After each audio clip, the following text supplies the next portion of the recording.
Hello everyone! Kamusta po ang lahat? Magandang hapon po.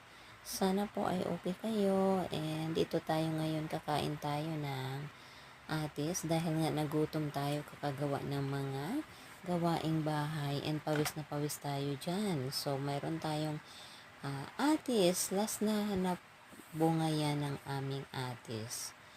Yan, mamumulaklak na naman ulit yan. Yan, magha-harvest ulit tayo. So, mas maganda talaga guys pag marami tayong tanim sa paligid, no? As long na malapad yung ating bakuran, magtanim tayo ng mga punong namumunga. Kasi nga, makakatipid na tayo and mayroon tayong healthy na pagkain. Ayun. So, fresh na fresh from the yard yan. So, yun lang guys. And thank you for watching. Mag-ingat po ang lahat.